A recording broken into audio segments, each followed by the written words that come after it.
Hey guys! Welcome! So we are heading to the entrance gate. Nakita niyo yan guys, yung para siyang castle. Ano kasi to classic design. So we are in Colinas Verdes, okay? This is our two-way entrance gate. Pero ngayon naka-close lang yung kabila. May ginagawa siguro. So ayan, yan. Tayo dito guys, okay? Colinas Verdes. We just need to talk to the guards. Guys, kapag po pupunta dito, bawal dito basta pumasok. Kaharangin ka ng guard. So, kami kasi dito guys is, syempre as a realtor, 'di ba?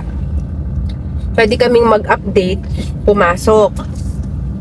Pero pag ikaw magti-tripping ka dito, kailangan mo magpa-schedule sa akin at least 1 to 2 days before. So, you don't waste your time. And at the same time guys, ito nakita nyo na. So, dalawa yung ano tayo dito para tayong naka 4 lanes. Yung 2 lanes na to, ito yung mga papasok. Yung sa kabilang side, sa kaliwa, okay, yun yung naka 2 lanes din ng mga palabas naman. Alright? So, yun yung maganda dito guys, yung ating main subdivision road. Kita nyo tong mga malalaking puno na to sa gitna, tsaka sa mga gilid. Diba ang ganda? Akala mo nasa Tagaytay or Batangas ka. Wala po, nandito lamang po tayo sa may San Jose del Monte, Bulacan. So, ang developer po ng Colinas Verdes, for your information, is Santa Lucia. Okay? Kapag nagpa-tripping ka sa akin dito, yung mga competition dito kasi baka magtaka ka, 'di ba? Dami mo nakikita ng mga sa Colinas Verdes, ganyan. O bakit iba-iba ng price? Kasi po, ang presyo ng Colinas Verdes, iba-iba naman talaga. Depende sa lote. Ang dapat mo lang tandaan, kung mas malaki yung lote, mas mababa yung presyo per square meter. Ganito lang yan eh. Pag halimbawa ang i-avail mo, direct kay developer yung pinag-uusapan ko, I'm not talking about yung mga resale na may mga previous owner na na hindi ka sure kung talagang yung nakakatransact mo is totoong owner or not. So, beware of those as well kung ayaw nyo pong ma-scam kayo. Siyempre, iba pa rin yung direct kay developer ka nakikipag-deal, di ba? Which is Santa Lucia. So, ang mangyayari nun guys, kapag 150 square meter minimum lot, starting yun, 26,000 per square meter, pag mga inner lots. And then, pag mas malaki, halimbawa, 600 square meters, 700, 20,500 per square meter. Tapos pag mas malaki pa, 1,000 square meter, 16,000 per square meter. So, ganun siya. Pag mas malaki yung sukat ng lote, is mas bumababa yung price per SQM. Pero it doesn't mean na mas mura kasi talaga, syempre, kapag ganun na kalalaki yung mga lote na gusto mo, bawa 700 square meter, kahit nga yung 300 square meter lang yun, or 500 diba? So, 10 million na yun, diba? Pero kapag mga 150 square meter, ganyan, 4M or less, diba? Pero VAT inclusive, meaning kasama na po yung value added tax doon sa price ni developer, okay? Ang hindi doon kasama, transfer of title, which is pwede mo ring i-divide yun kasi sila naman yung magta-transfer nun para sa buyer pagka na fully paid na. Pwede mo ring hati-hatiin. Ang tawag nila doon closing fee, okay? So, ayan guys, habang nagsustroll tayo dito, papunta tayo ng kanilang clubhouse, binibigyan ka na kayo ng mga idea. Madami nang nakatayo dito. Pag tinanong mo, paano naman yung mismong unit, yung bahay? So, for the unit, guys, is marami pong mga contractor dito, maraming companies dito sa loob ng Colinas, 'di ba? Pwede nyo, kung gusto nyo, yun doon na rin kayo magpagawa. Pwede naman. Kung meron ka namang sariling contractor, may sarili kang architect, engineer, pwede rin. So, walang problema, walang sapilitan. Depende yan sa'yo. Basta dito, ang pagtayo mo ng bahay, 'di ba? Is nakadepende sa'yo kung 2 palapag, 3 palapag, kung single attached, single detached. Kasi nga, lupa lang naman yung bibilin mo. So, ikaw talaga yung magde-design. So, ito tayo sa ating main clubhouse, guys. For your information, this is the biggest development in the whole north because Colinas Verdes is actually 300 hectare. So, wala nang mas lalaki pa dyan. 300 hectare. Kahit ako nga, hindi ko pa nalilibot yan. And then, ang kanilang amenities guys, dito meron lang naman silang 6 na swimming pool. Meron lang naman silang malalaking tennis court, badminton court, basketball court, bowling area, gym, and everything. Lahat ng kailangan mo nandito na sa Colinas Verdes, guys. Ganun siya kaganda, ganun siya ka-exclusive, ganun siya ka-high-end, pero affordable pa rin, di ba? Hindi mo naman kailangan maging anak ng DPWH contractor or whatever para maka-avail ka dito. Kayang-kaya nyo to. Let's go.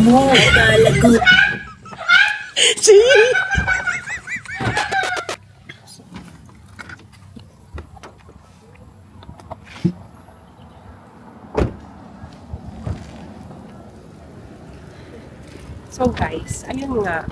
Ang ganda dito sa Colinas. Ako gusto ko tuwing nagpupunta ako dito. Tara, pakita ko sa inyo yung clubhouse ko. Yung kanilang clubhouse na parang Mediterranean, parang may pagka-European design. Ganun. Diba?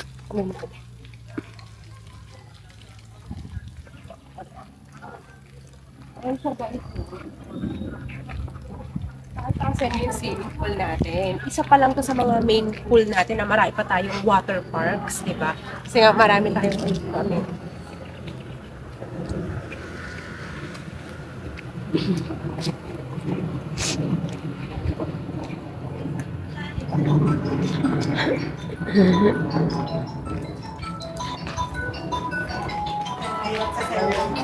Yung ibibigay po, bigyan daw po kasi sabi ni May mga nagsiswimming pa lang ngayon guys. Pero, kita nyo ba? O, diba? Ayan.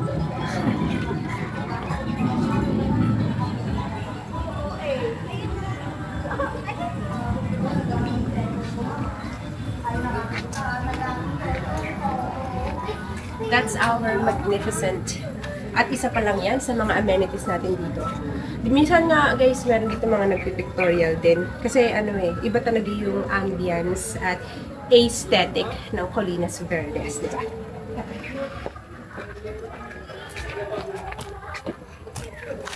So, gaya ng sabi ko, bawal dito mag-walk-in. Kailangan nyo akong kontakin para makapag-briefing kayo at least 1 to 2 days before. And also guys, magbibigay ako ng sample competition. Ayan. Yung minimum lot. Tapos, after nyan, di ba affordable, no? Yung parang kala mo sobrang high-end, pero kayang-kaya pala, no? Like, hindi mo naman kailangan maging anak ng contractor dito. Kaya guys, kung halimbawa ano man yung profession mo or although karamihan ng ko dito, mga naging clients actually abroad. Pero meron ding nasa Philippines, di ba? Parang mas marami lang yung base abroad. So ayun, and then ayan, pag naman halimbawa mas malaki pang lote, bigay na rin ako ng sample competition ng much bigger lot. Ayan siya guys. O di ba? Affordable pa rin kayang-kaya nyo sa Colinas Verdes. So guys, kung ikaw interesado, syempre, kontakin mo na ako sa government WhatsApp number. Ayan siya guys. Just mention Colinas Verdes. Kung ang gamit mo ay Messenger, pwede mo akong i-PM. Ako yan, verified yung account ko. May blue check yan. That's me. Pwede mo akong i-follow. Ayan siya guys. Diba? Para maipasyal kita dito. May-enjoy mo to. Ganda. Marami ditong mga investors at saka mga nakatira na din, mga celebrities at saka may mga politicians din. Oo guys, ganun yung demographics nito. Kasi in terms of location, ito na kasi yung from SM Fairview, Quezon City, ito yung unang bubungad sa'yo na sa exclusive community, yung Colinas Verdes. Ito po yung bungad ng San Jose del Monte, just for your information. So, pinakamalapit din siya sa MRT7 na ginagawa ngayon, di ba guys? So, just contact me if you want to do online reservation or on-site reservation. Pero bawal mag-walk-in, kaya at least 1 to 2 days before po yung pag-reach out niyo sa akin kung gusto niyo mag-viewing, mag-tripping. Okay? I hope we are clear on that. And don't forget to... Ay, guys, before anything else, sabi ko yung Oh my gosh. Sige, yung sinasabi kong isa pang pool, yung water park, kita siya dito guys. Pala, tignan mo. Ayan. Guys, that's the water park. Kita siya. Oh, diba? Ang ganda. Water park natin dito sa Colinas Verdes. Dito lang yan sa bandang baba, guys. So, what are you waiting for? You can now like and subscribe. to my YouTube channel. Thank you guys for watching.